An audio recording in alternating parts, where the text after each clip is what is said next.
One, two, 1, 2, 3, 4.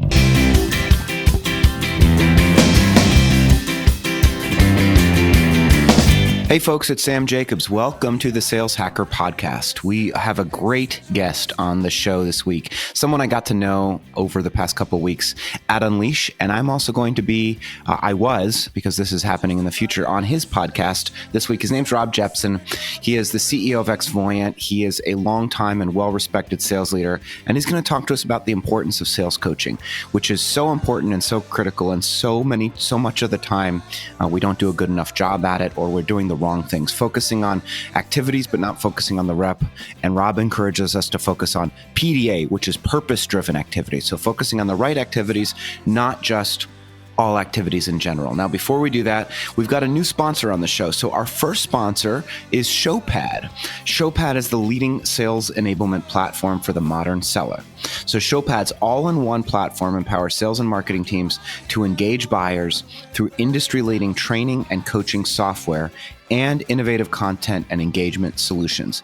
Using the most comprehensive data on successful sales interactions, Showpad fuels AI to discover, replicate, and automate what works for top performers. So learn more at showpad.com/sales hacker. You know our second sponsor. Our second sponsor is Outreach. They are the leading sales engagement platform.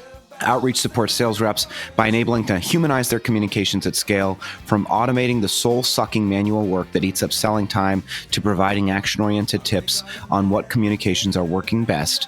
Outreach has your back. Finally, we want to thank some of the fans that have been writing in and listening to the show. Mark Pruitt, the CEO at Virtual Facility, thank you for reaching out. Corey Payne at Gemalto, Anthony Franklin, who thinks it's an amazing podcast, Philip Stockau from Germany, Caitlin Tissington Turner, Solomon Lichter, Brendan McAdams, Steve Rice, Brendan Barca, and Fernando Murasilva.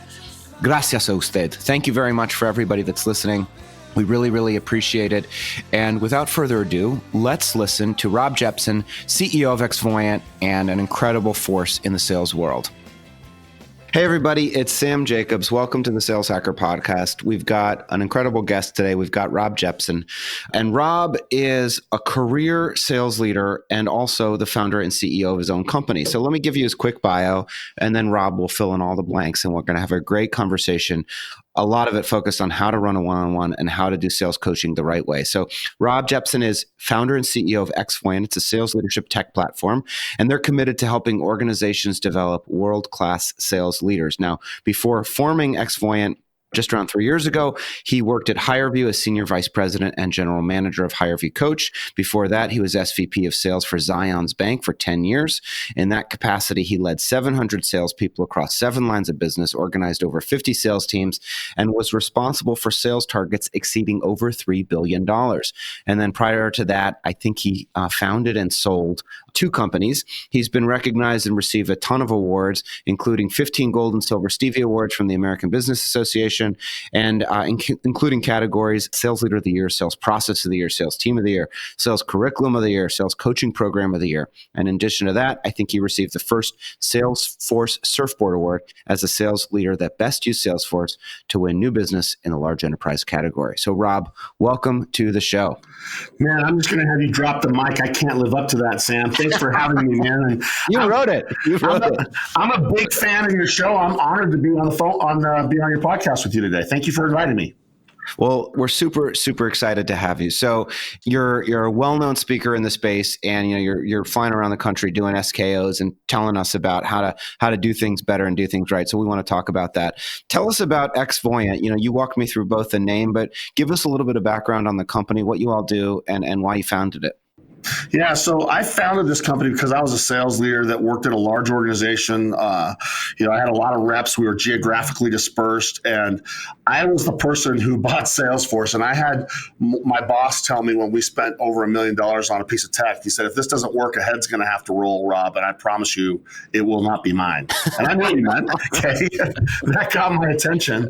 And so I needed a tool because as much as I love Salesforce, and they're a great partner of mine to this day, they were They were awesome at helping me get Salesforce up and going. But when it was done, I remember this feeling of, okay, what do I do now with this giant sales team I have?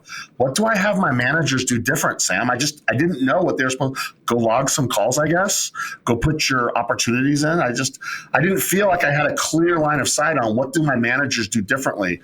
And so I had to go and I started exporting a lot of stuff, invented a lot of coaching models, and we'll talk about it. But I knew that the secret was, can my 60 some managers of those hundreds of reps, those 60 teams with multiple managers, can we help them know how to lead better? Because that's where your lever is.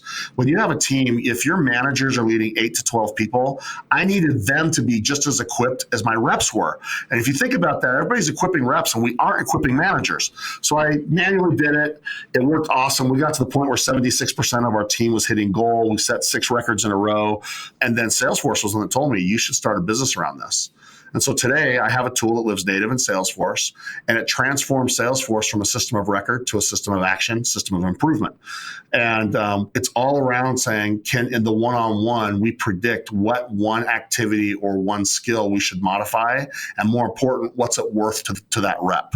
And I built it because I needed it. It's been awesome. We've been growing fast. We live heavily in the tech space. We live heavily in the financial institution space. We live heavily in the manufacturing and industrial space. We've got a lot of name brand customers, And the name of our company is fun because it's play on words. XVoyant is a magic person that can predict the future, Sam. Nobody needs to predict the future more than a sales leader, right? I feel that pressure still. I remember what it felt like to have to go report to Wall Street if we were going to hit or if we're going to miss. But I believe there's no magic required to predict the future in sales. If you understand execution, you can predict through execution and create what we refer to as an XVoyant system. And that's what we do. We help sales leaders become very predictable with every single rep on their team. And we answer one question, Sam, that I think will set up a fun conversation. I love asking sales leaders, what's your plan to have every single rep on your team improve by at least 10%? Do you have that plan? And if you do, you'll grow by way more than you ever expected. So this is fascinating. You were talking about you put this manual process in place, and I mean, walk us through how to do it. I think to your point, I coach or tell people, everybody deserves a weekly one-on-one. I try not to have every one-on-one be about, pipeline and let's review each deal, but, alternate between that and individual coaching, and then also individual motivation and personal development. But tell us how we're supposed to be doing it. Well, everybody's different. One of the things I have learned, Sam, is one size does not fit all. And if someone says there's one way of doing it, no matter who you are, my first advice is run like hell. Get away from those people. I believe that it's going to come down to a lot of things. But the one thing that we should always make sure we do is, I believe that consistency is the key. So I love how you said that you believe that everybody should have a weekly one-on-one. I believe that frequency is the first place that we miss. We get inconsistent on frequency. We also get inconsistent on focus. And for example, Sam, one of the problems that I see happen most often is what do you do with your guys that are crushing? Your people that are crushing, when you have a high performer that's smoking the goal, what do you think, I'm not going to say you, but what do you think the natural inclination for a large majority of sales leaders would be? I would say the natural inclination is don't do anything at all and kind of leave them alone. You're in a one-on-one and you're just sort of like stroking their ego and telling them how great he or she is. If you even have it. You know what I see happen all the time, Sam? They say, hey, you're crushing right now. I'll catch you next time. I see that all the time. And so I think the first thing we have to do is say, coaching is not about who's good or who's bad. That's one of the first mistakes that I see, Sam. It's not about being a fixer. Coaching and the one-on-one, in fact, we should talk about what the word coaching even means. I'm starting to run from it a little bit because it has so many different connotations to people. The one-on-one is about that individual's development. And if it's only there because something's broke, then you have really missed the boat. And so I believe that consistency should be about, yes, frequency, but also focus. And it should be the safest meeting a rep has. I always love to ask my leaders, Sam, to say, think about all the meetings your reps have every week, every month, every quarter.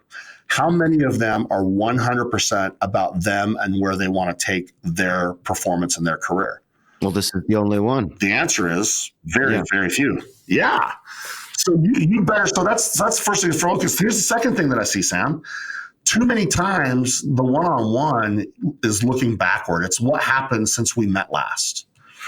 Here's a great rule of thumb. 90% of the time in a one-on-one should be about the future and only 10% about the past. So if you're one-on-ones, how long are your one-on-ones with your people? 45 minutes typically. Okay. So let's call it 30 minutes because it's easier math for me, or 60 minutes. Because again, the only math I can do, the only math I can do, Sam, the only math I'm good at is commissions, brother. And so if you have a 30-minute one, you got 3 minutes to talk about what happened and 27 minutes to talk about what you're going to do next. And I think that that's a big mistake because we ambush people with data. We make people feel like they are here to defend what they've accomplished. This should really be a strategic planning session that's about getting where the company wants them to go, getting more important where they want to go themselves, and creating individual plans for individual people. I think there's way too many spreadsheet leaders that think it's as simple as reverse engineering number of calls, number of demos, et cetera. And so that's part of it. You got to work hard enough. And anybody that tells you work smarter, not harder, I think is full of shit. I think that you got to work smart and hard. And the one-on-one should be the time where you sit down and collaborate and say, how good can you really get? And let's get there together. Wow. Okay. And so what are the processes or what are the philosophies or what are the systems that you've built into XVoyant to help managers do that? All right. So we have a really, really simple framework that I think that it'll be fun for us to discuss. And the managers that are on this podcast listening, I think that this is a really easy way to have your one-on-one framework be relevant. I think one of the problems that we have, Sam, is everyone has different spots. We tend to treat everyone the same. It's like you said, this will be the pipeline meeting. We're going to have this career development meeting. I think that here's a really simple way to start. I call it RASR, R-A-S-R. Okay. Start with results. It's really easy. We use results because we don't coach to results, but we use results to identify what we should be talking about, if that makes sense. And it's really simple. Are you on track for what the company wants? It's an easy yes or no. They don't need you to tell them the answer. Our tech will help with that. Anybody's tech will help with that. But you want to use a tool to identify very quickly how far ahead are you, how far behind are you, so it's not a defensive conversation. It just is what it is. That leads to the second results-oriented type question. Are you on track? So if you're doing what the company wants, then if that's yes, then are you on track to accomplish your own personal goals? If that's yes, then we have to have a way to quantify process. And our tech quantifies process. We'll talk about that in a minute. Does the process say you're there to stay? So are you hitting what the company wants? If yes, are you hitting what you want? If that's yes, does process say you're going to stay there, or do you have trouble looming on the horizon? If all of those are yes, Sam, what kind of rep are we talking about? I would assume we're talking about a great rep. Yeah, one of the best in the company. So how hard was that, by the way? That's super easy, right? Yep. So then the structure then turns into this, how good can you get? And we have a few things that we model related to, what's the rounding error worth on activities for you? Or we look at volume data, conversion data, and we say, what are the rounding errors and how do we change skills or activities to help you benefit from those things? Maybe it's time to start fishing in different fishing holes and going to larger deal sizes. Maybe instead of starting 5.3 starts in a week, what would happen if you rounded that to 6? What is that worth to you? And by playing what-if games with dollars, you'll be blown away how much the stars appreciate someone taking them away from the intensity of the things they got to do for the day and saying, this is what it's worth to make a small change. So that's fun. So the category one, how good can you get conversation, is the funnest one. And it's the one that is most often missed because sales leaders say, when someone's saying yes to all those things, I'm just going to leave them alone, which makes it really easy to quit, just between you and me. Let's go back, though, to the results. If any of those are no, I'm missing what the company wants, I'm missing what I want for myself, or process says I'm going to stay, we immediately go and we say, let's look at the process. Process can be strong or process can be weak. Here's what we've modeled, Sam, that eliminates 80% of the variance of sales, okay? Anything that's B2B. And this is fairly general, but you can see how you can model it. You can calculate the number of dollars that a rep should have in the pipeline really simply by saying goal divided by win rate. That tells you how many dollars you should be chasing. That's easy, right? I mean, no magic to that.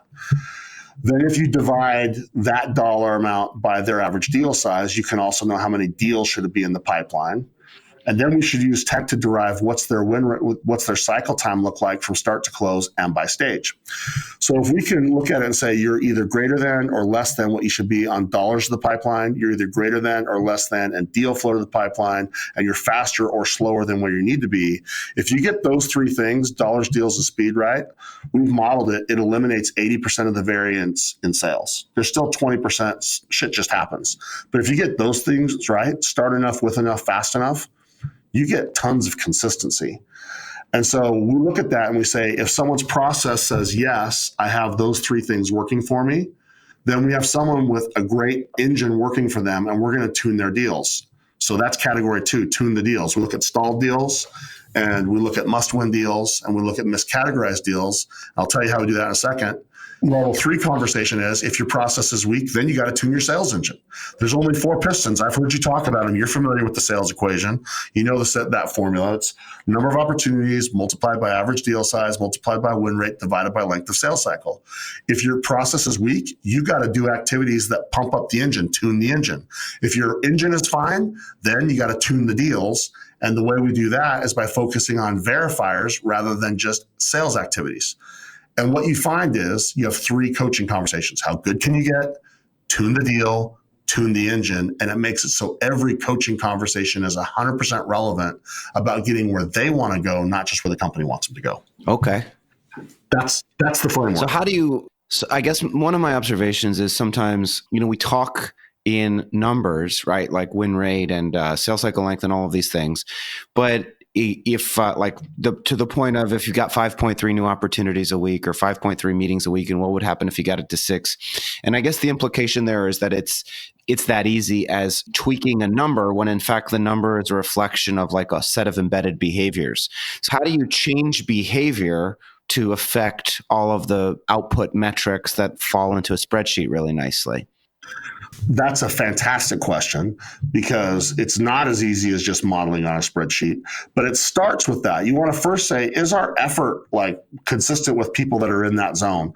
One of the things that we've learned, Sam, that our tech does, I learned a long time ago that just simple stack ranking, that's just not an effective leadership tool. It's a fine reporting tool, but it doesn't really help people decide to improve. That we've never had more business intelligence solutions ever, and you've probably seen it. The numbers coming from people like Jim Dickey and others. The percentage of reps hitting goal is falling. It's not growing. It's falling, even with all these new data tools. So you're right. Data doesn't make people change.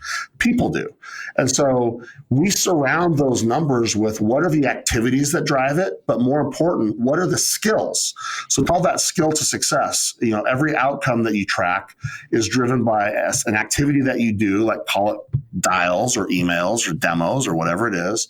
And then those are going to be effective or not effective based on the skills that you exhibit during the conducting of that activity.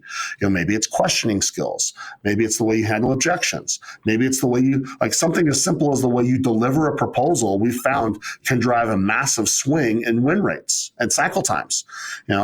One of the dumbest things I see people do is they just email it over, they run it up the flagpole and hope someone salutes, right? And best, we have customers that they do simple things like say, you never email a proposal again. You get them on the phone, and when they're on the phone with you, then you email it when they're on it, and you walk them through it and arrange next steps. That's a thing that can be done in coaching, though, because they can look at the way the delivery was on different things, and you coach to the skills to make it sure that the skills become more effective. So numbers do identify, if they're working hard enough, but numbers also identify, Sam, where their skills are, because the conversions will map to well-defined skills that you in the one-on-one can then create observable moments and say, these are the skills. And that's what I really love, is numbers give you content, but the coach creates the context. And that's why you've got to have killer one-on-ones, because it makes it so a rep knows that they're more than just a number that they've got to return, and they're more than just a placeholder on a spreadsheet. And if you segment your team instead of just stack rank your team into different categories, we call them core, high core and star, core, low core and poor. And you can say, show me how a star works, even though I'm low core, and I'm going to model that behavior. I'm going to work as hard as they are first, and then I'm going to get my conversions to look like those ones, because I'm going to start intentionally changing skills. Then you start creating what we call purpose-driven activities. We have fun with it. We call it PDA. Instead of just more activities, add purpose to it, Sam. That's what a coach's job is to help them add purpose. Don't just go through motions and fill out Salesforce reports. Freaking have purpose to what you do. And a great one-on-one should both ignite something that was dead before and inspire someone to say, I have reason to want to be better than I am. And if you do those things, you'll be blown away that how much adding purpose to an activity can change the result. So how do you add purpose? What's an example of a purpose-driven activity? Okay, so let's talk about tuning the deal. Let's pretend we have 6 sales stages, and most of the time, here's what we see, Sam, and I'll be interested in your take because I know you talk to tons of sales leaders as well. A salesperson will say, well, I do these 3 or 4 activities in stage 1, and then I get to go to stage 2, and I do these 3 activities, then I go to stage 3, then I do these, and I go to stage 4, et cetera, et cetera. And I'll get to the point where I have a deal that they keep saying is in commit, it's going to close. It never freaking closes. And, you already know that 46% is what the forecasted deals closed last year. And I did not know that. That's a great stat. 46% of the committed deals that reps committed to the forecast closed. Yes, that's right. Last year, things that were in commit, only 46% closed. Odds in Vegas winning at craps, 49. So your chances winning in Vegas are higher on the craps table than getting your commits to close. Well, that's a depressing statistic. Unless you're in Vegas. Yeah. I'll see you at the table, Sam. So how do we move that 46% number?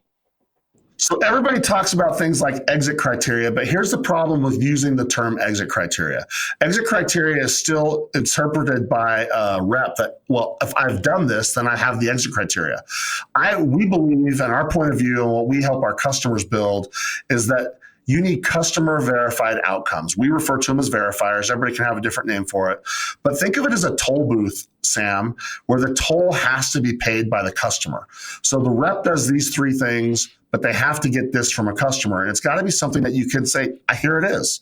And so, for instance, you may have needed, maybe you have some information you've got to get for them, or maybe you have one of our customers, I think right now, they put together a close plan at a very specific stage. They actually put together a close plan where they say, we're going to do this. The champion says, we're going to do this. And when the champion says, emails them their part of the close plan, all of a sudden their win rates change. So they made that a verifier. They needed the customer sent close plan, and a purpose-driven activity would be, I need to talk to the customer, not to have a call. I need to talk to the customer and get them to give me their part of the close plan. And so you set a coaching goal around that. You collaborate with them on how to do that. I'll tell you a company who does a really great job. I'll give you a shout out. One of our customers is Adobe. Adobe does a great job at having verifiers. We're working with Jake Rennie and Keith Bessinger and their team over there. And they've done a great job at having really well-defined customer verified outcomes that they use as the trigger for advancing stages. That's a really good purpose-driven activity. Here's another example. Sometimes it is as simple as, you know what, Sam, you're my boss. You say, Rob, you are the most prolific emailer on the team. You do 2x more emails than anybody on the team, but you only have 1/10 of the prospect calls or demos. I want you to slow down the emails, and we're going to start setting goals around more prospect calls. So you're going to have to develop some skills now. I want to help you with your targeting. I want to help you with your messaging, but we're going to become a lot more intentional on this motion. Instead of just saying, I'm winning the email battle, what I want to do is have you start being far more effective on this activity. So adding purpose to fuel the engine, adding purpose to get verifiers, it really is around saying, do we understand the activities that either fuel the engine or create verifiers to advance the deals? And looking at those individually in the one-on-one is what makes that one-on-one so relevant. You do it that way, Sam, you'll never feel like it's micromanagement because you're talking about things that take them from current state to future state, which is the biggest place that coaches miss. They try to be fixers rather than enablers for going from good to great or great to Mars, or sometimes from shit to acceptable. Shit to acceptable is good. Yeah. Well, I have you mentioned what was the stat that you mentioned that, the I guess number of reps hitting goal is falling and continues to fall. And now that, of course, is a function of where you set the goal. But there's a bunch of other factors, and some of the factors are the quality of the products that the reps are selling, and some of them are the expansion or contraction of the market into which they're selling into. Another factor might be the growth of competitors. My question for you, Rob, is how much delta do you think there is in, I mean, I guess you wouldn't have started a business without it, but give us your perspective. How much delta is there in coaching the right way, managing the right way? How much more performance do you think we can get out of, the global sales community? I can only give you what I've experienced, and I wouldn't be bold enough to say that I'm the know-it-all. I would say guys like Jim Dickey and Tamara Schenk that do this kind of research all the time, they those are two good follows. They study this in depth. Here's what I've seen, though. Here's, again, what my customers have experienced. We have still not yet had a customer not experience double-digit growth in percentage of people hitting goal. One of our more dramatic ones, here's a great story, and you're right, there are a ton of things. We had a team that joined on with us. They beat their goal by 20% that year, and they were in high five mode. Here's the problem, though, Sam. They did it with only 22% of their team hitting goal. So that 28-year-old was alive and well. And the president of the company bought from us because he said, I'll never forget the quote. He said, I need a bigger return on the rest of the team than CO2 on the air they breathe. And so we helped them start having one-on-ones that were purpose-driven with that razor format. And everybody's setting goals at every 2 weeks. They're setting a different goal of what they're trying to intentionally improve.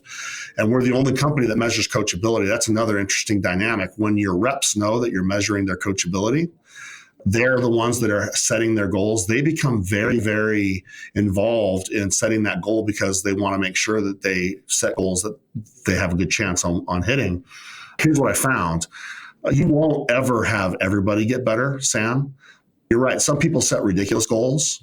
But what I found is if you segment it, instead of saying those that are hitting goal and those that aren't, if you just say, my mission is to get 10% better, that's what we always start with.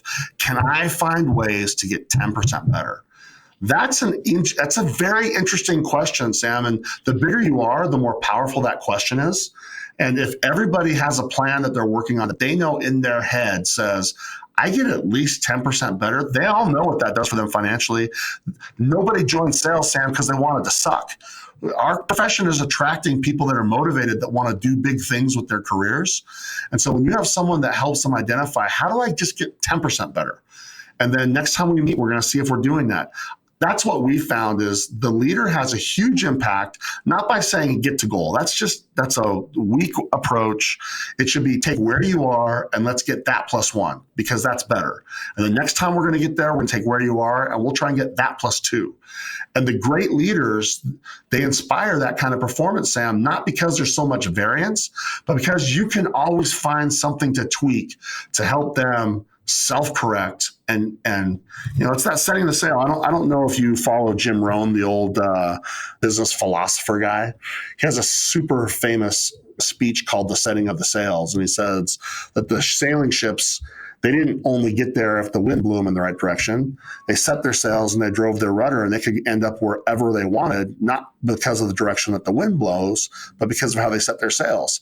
That's why I think, Sam, that coaching and having one-on-ones matters, not because the coach is the know-it-all, but because the leader and the reps stop and they set their sails and they course correct. They don't get off track. If they're on track, they make the sail catch more wind. And if you're more intentional, you will see a lot more variance than you think because you create a unique plan for a unique person. That's what I think. I love it. I mean, obviously, to your point, right? Everybody's different. Everybody has different things that they need to work on. But nevertheless, your software is installed at some massive organizations, and you do have insights on common behaviors that reps need to adjust or modify to improve their performance. Are there 1, 2, 3 core, key mistakes that you continue to see reps make over and over that impacts their ability to achieve? Inside of companies, yes. Across companies, that's a tougher one. Here's why. So we have people in the industrial like Waste Management and Avery Dennison. They're totally different than a tech company like Steelhouse, for instance, one of the fastest growing ad tech companies, or AdRoll. They're both our customers. Their sales motion is a million times different than what Waste Management does, right? Or what Comerica Bank does. But inside of companies, you're absolutely right. So The ways that people follow up is something that is very, again, not a mind blower for me to tell you that, but the great ones follow up differently than the average or the fledgling ones do. There's a lot of best practices that we find and we're able to pick up inside of those orgs. I already kind of shared like the way that you deliver proposals is a really common one. That actually translates across all. I've actually been asked to teach tons of classes now to our customers on proposal delivery, never on proposal creation, always on proposal delivery. That's one that in all three of our markets seems to come up. Follow up across the board is big. But honestly, Sam, they're consistent in companies or industries, but they don't often jump across industries except for work ethic really will always matter. I know that probably seems like no duh. Follow-up will always be, I think, one of the differentiators between the average and the stars. And I think probably the last one that I would say is a real hallmark. The more coachable you are, Sam, the more growth you have over time. We found that there's this performance value chain, I guess is the best way to call it. Outcomes are driven by process. Process is only driven by coachability. People do what they do, Sam. And the only reason you're ever going to change your process is if you are open to people making suggestions that you say, yeah, I'm willing to give that a try. And so that's probably not the answer you're looking for, but it's the honest answer. It's a good answer, and I've got a follow up, which is because one of the middle thing you said I actually have not heard before, which is how people follow up can have a huge impact on performance. So, what do the best reps do when they're following up that differentiates them from the mediocre reps? I'm super glad you asked that. This is one that we just have been working on with some of our customers, and this one is across all of our industries.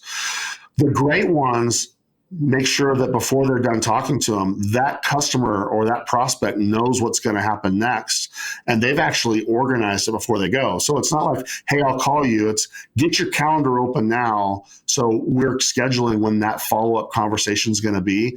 Here are the things that I'm going to be sending you.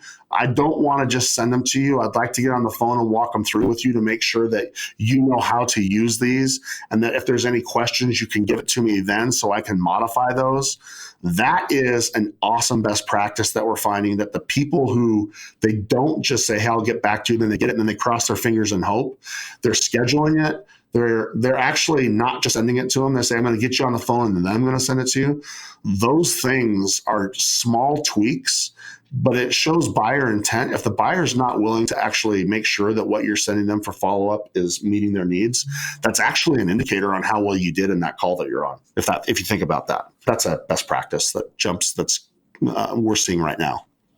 Yeah, no, I think that makes a lot of sense. I think the reason, if I were to hypothesize, is that so many reps, some of them are just uncomfortable in those negotiating moments, in those moments where they need to ask for specific behaviors back from the buyer. And they're so happy to get the approval. They have what some people call happy ears. And they're just, yes, okay, this call went great. And then they just abandon, so that they're so happy to get some of the answer that they thought that they wanted that they give up on the rest of it and completing and closing the circle. Yeah, I'm glad you said that. I have this conversation a lot. What a lot of people think is the finish line is really the starting line, right? And I don't think that quite often we make it. Maybe it's because we haven't trained them. Maybe it's because they're insecure. I don't know the reason why, Sam, but one-on-ones will set that up. And, leaders need to be involved in that. I think that they need to make sure that they've practiced that. They give them access to listening to other people doing that, let them watch people do that, help them do that. Maybe early on in their career, actually jump in and show them how that's done.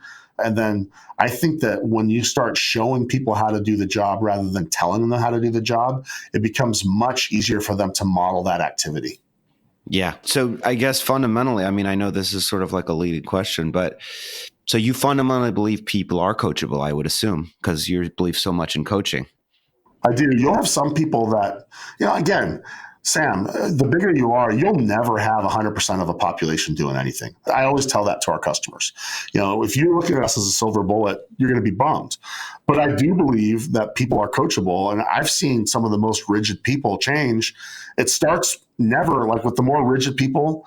They don't ever do it because they want to. But when they start seeing that their leader has their interests in mind. That's why consistency is so important, Sam. Everybody thinks, at first, oh, I must be in trouble because they're talking to me. Except for I'm gonna call bullshit on myself on that. The incoming generation of salespeople, they value that at the very top of the list, Sam. They want to know, how am I going to be developed? They're going to want to know, how are you going to help me get better faster than if I was on my own? And our customers are telling us right now that coaching culture and that environment of, we are equipping our managers to do this. We are taking it seriously, and you can expect that when your manager has a one-on-one with you, they're going to be good at it, because we've trained them to have impact with reps, just like we're going to train you to have impact with prospects. And when they believe that that's the case, yeah, they will. Now, that said, there's going to be bad apples in every bunch. And our advice is, if you got a toxic person which doesn't respond, think long and hard while you have them there. Absolutely. I'm serious. I'm serious. I'm dead serious, Sam. Toxic teammates. I mean, even if they're a badass quota crusher, you better be asking yourself, that impact on people with a toxic teammate that says, I'm not going to change. That goes on. Here's another one, though. Let me give you this one. This is a really good reason why you should measure coachability that your listeners might like, Sam. A lot of times the top performers feel like, if I'm performing at the best, I'm a candidate to be promoted. Fair to say, right? Absolutely. Okay. But if you're measuring coachability and you see that you have a top performer that's great at the sales process and hitting a number, but they respond poorly to change and they're unwilling to change, well, then you can say to them in your one-on-one, I love everything about you. You'd say, Rob, you embody everything we want here, except you resist change. So let me tell you, you can keep your job as a rep, but until you can demonstrate to the company that you're open to change, you can't lead a team, because change is part of the game, and we can't have our leaders be change resistant, because teams reflect our managers. So you got to start learning how to be open to change, or else you can't run a team. I can't tell you how many times that's helped people want to change. Yeah, that's great feedback. Rob, how did you know? There's a lot of people out there that say they want to start a company. I'm curious, you've started a technology company. I take it you're not an engineer. Is that right? Dude, I am the opposite. This is funny though. My dad, can you tell you about our family? My dad is one of the engineers that invented the first laser jet printer for Hewlett Packard. So he's a damn. Okay. Yeah. Mr. Jeppsen, we salute you. My dad, he tells the story of they went and talked to Dave Hewlett and Bill Packard way back in the day and said, we have this idea for a desktop printer. And they were told, we're a calculator and a mainframe computer company. We don't see that in our future. And the rest is history. So I've been around innovation. But what's funny is my dad thinks he failed as a father because he has a son in sales. And I think you're doing pretty well. Yeah, well, we have fun. I'm like, Dad, if it's not for guys like us, man, your printer means nothing. And he's like, without our badass product, you guys don't have anything to sell. So we go back and forth like that. But I am not an engineer. I am absolutely not. I for sure am a sales leader. I have surrounded myself with a lot of the best devs here in the Silicon Slopes area. We have a killer engineering team. The reason that I decided, I'm a 40-something, man. I should have done this a long time ago, but again, Sam, I'm doing this with a bunch of kids in school, and it was a way different decision to start a business with a more mature family with a lot more responsibilities than when I was younger with nothing to lose, right? Absolutely. Well, my question is, how'd you do it? I mean, because a lot of the time, the issue, I'll tell you, this is an issue in New York, right? The issue in New York is that there's a lot of salespeople and there's a lot of MBA people. Most of the MBA people are convinced that they should be founders, but engineers they don't want to work for those people because they don't think that they can learn that much from them. And so the biggest problem with New York, and the reason that there hasn't been more explosive, unicorns, is because the quality of the engineering talent isn't good enough. And they're not excited and mobilized by the vision that these non-technical founders are selling them. But you've managed to put together an incredible team. What do you attribute your success to? So I was able to get the right guys early. And again, here where we are, I was able to get introduced to the guy to be the right guy to build our prototype of our product. I'll never forget it. I wanted to start the company for years, Sam, but forgive me, I was a pussy. I was afraid to make the jump because I didn't know who would build the product for me. And I was fortunate enough to get introduced to someone. And I said, let me tell you how big this market is. Let me tell you what this does. We're native in Salesforce. Right now, we only work with Salesforce customers, and that's led to an awesome relationship with Salesforce. This gentleman made a prototype for me, and I looked at him and I said, let me go see if I can sell it. And so I went and I sold it to two people, even though it was ugly and even though it was limited. But because I know I speak with our customer's voice, because I am that market, we were able to attach it to key problems, dollarize those problems, say, listen, we'll give you this deal this crazy deal if you'll do it. We funded our company on a couple of those deals with some big customers. And then I went and raised $2 million in seed funding, and we are mission driven, Sam. I mean, we do with a small company of roughly 30 people what most people are like, how are you not 100 people strong already, because of the kind of work we're cranking out? And it's everything for me is we found the right people. I'm fortunate that I live in an area, but these guys really, because we're dominated by dev guys in our company and then CX. The first thing we do, Sam, is we get them oriented to the mission, and we are mission oriented, man. Here's what we believe. A manager's job is to help a rep do their very best work, so as a result, they can live their best life. Because I think it's not about work-life balance like we've all heard. It's work-life integration. You cannot live. That's a new phrase. Yeah, it's a new phrase. It's not mine. It's what everybody's saying. But you can't separate it, Sam. If you're not doing your best work, you're not going to live your best life. And so our people bought into that mission. And just like you hear Kyle Porter over at Sales Love talk about sales love, we got sales manager love over here. We love sales leaders because if they do it right, Sam, they change more than companies and teams. They become legendary in the lives of people they lead. And our company got behind that. You should see it, man. We love it when our customers come over. Our developers are researching and reading every study on sales coaching and the state of the sales world. They know as much about this stuff as a sales leader does. So we've had great talent that wanted to work here. And I told them, you got to be passionate about sales leadership. And this guy looked at me, he's like, I don't really care what I'm coding. I just want to, work for a high growth company. And I told my CTO, can't hire that guy, man. He's got to be on mission or else he can't work here. And that's paid dividends for us. I mean, our team does way more than anybody ever would ever expect because they got the mission mentality. I love it. Do you have a personal routine? I mean, you told me you were just, you're like flying all over the country, and yet you sound totally inspired, totally passionate, totally motivated. Does that come from, do you regiment your life in a certain way? You make sure you get to the gym, or, you don't eat any gluten or something like that? Or is it just, naturally arising? Dude, lots of caffeine. It's funny you say that because one of my commitments is I'm back to the gym.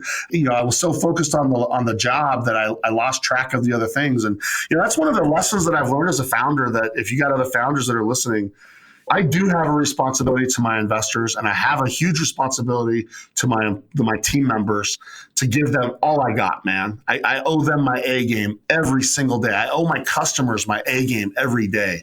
But you know what? I forgot. I owe my family and myself my A game. And that's tough to make sure that you have A game wherever you go. And so it has to be intentional. So I do. I try to make sure I get sleep.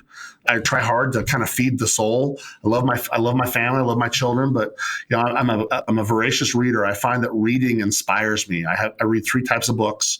I read things around my profession, sales. I always want to know what's going on in the sales world. I want to know the latest thinking. I read a lot about leadership because I work with leaders and I want to make sure I can lead my team.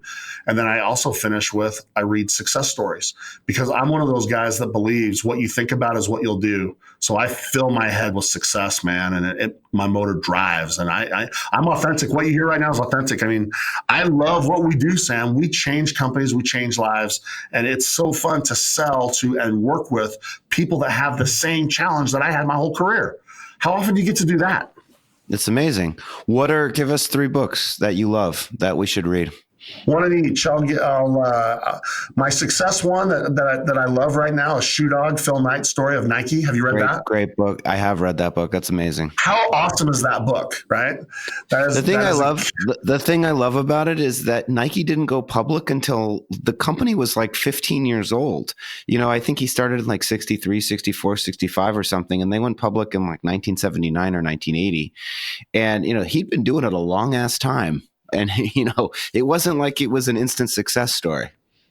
No, you're dead on. And so I had no idea how many times that company almost died.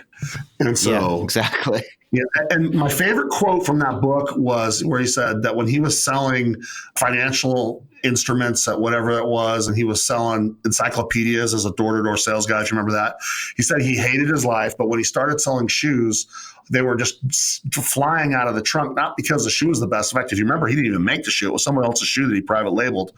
Yeah, it was in Japan. Yeah. He said passion. He said the passion that he had was, contagious, and it was something that the customers, the passion that he had, was undeniable, and it was irresistible. That was the word. The passion was irresistible. And that's what I love about that book so much. The first sale that you got to have happen has to happen in your heart. So that's the success book, is the Nike one. I'll give you two recent ones that are recent books that I like. Those would be like non-compensated plugs to a couple of recent authors. Keith Rosen's newest book, Sales Leadership, is great. My all-time favorite leadership book for salespeople is Cracking the Sales Management Code by Jason Jordan. The new one that I'm really digging right now is Keith Rosen's Sales Leadership book. It's awesome. Love. Awesome. And then the one that I would say on sales, the new one that I like, it's flying off the charts. The guy's a friend of mine. I dug into it. I gave it a good read. It's legit. I think everyone should read it. It's Gap Selling by Keenan. It's a great way of looking at the sales world, I think. He was on. I don't know when this episode will air, but I spoke to him yesterday for the podcast, and we were talking all about Gap Selling. It's a great book. I endorse it all the way. I've had him on my podcast. It's the right thing. Too many people anchor to products. They don't anchor to problems. And we don't speak the language of the problem. We should speak that fluently. And, one of the things that I believe that we ought to do is start having problem training, not just product training. So I'm all in on that. That's awesome. That's fantastic. Rob, thank you so much for being on the show. I'm sure there are people out there in the world that are listening and are inspired by this conversation. And so, if they want to work at XVoyant or become a customer, what's the preferred method of communication to reach you so that they can connect with either you or your company? Yeah, find me on LinkedIn. We share a ton of content. Email me directly. It's rob@XVoyant, XVoyant. But like I said, follow us on LinkedIn because we share a lot of content for sales leaders. We give away a lot of free insights because, again, we are committed to the profession. And I'm really approachable, and I love talking to sales leaders, Sam. I freaking love it. And so I love meeting as many as I can.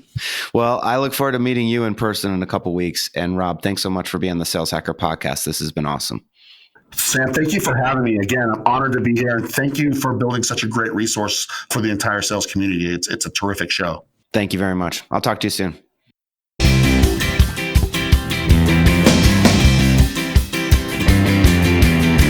Hey everybody, it's Sam Jacobs. Welcome to Sam's Corner. Another great conversation, this time with Rob Jeppsen. First of all, you can just tell Rob's passion and enthusiasm for the art and science of sales. And I think it's just so important if you have a leader or a manager or a mentor, somebody that is that passionate about their craft. I think it's contagious and I think it's infectious. And it's so great speaking to somebody like Rob that has such a wonderful take on sales, but also the importance of coaching, right? That was the subject of our conversation. And I think we always have to come back to this concept of purpose-driven activities. Rob is talking all the time about not just making sure that your reps are doing more and more and more, but that they're doing the right things that lead to the right conversion rates, which lead to the right outcomes. I think that Rob also talked about not having your own set of numbers as a sales manager, but making sure that there's transparency and authenticity within the context of your conversation with your reps. And I think if you're going to truly embrace a coaching culture, there has to be a level of authenticity and transparency, which means that you don't get to have a separate set of data that you bring into that conversation for the rep to be surprised with. It has to be a mutual understanding. I think the final thing that Rob talked about, which I think is so important, is our tendency to ignore our top performers. And let's not do that. Let's dive in and let's figure out what is the most that is possible from somebody that is exceptional and that can really deliver an exceptional outcome. How much more can we invest in their productivity and their performance? That's a lesson that comes out very clear in First Break All the Rules, which is a great management book that I'm always telling people to read. But the point is, don't assume that your top performers are on autopilot. Let's see how much better they can do by investing in them and investing in their success. So this has been Sam's Corner. Thanks so much to our sponsors. The first is ShowPad. ShowPad is the leading sales enablement platform for the modern seller. Learn more at showpad.com/sales hacker, as well as Outreach. Outreach is the leading sales engagement platform. You can check out more at outreach.io. If you want to reach out to me, you can find me on LinkedIn. I'm at linkedin.com/in and then /Sam F. Jacobs. If you have any interest or curiosity and learning more about the show, please reach out. And otherwise, I'll talk to you next time.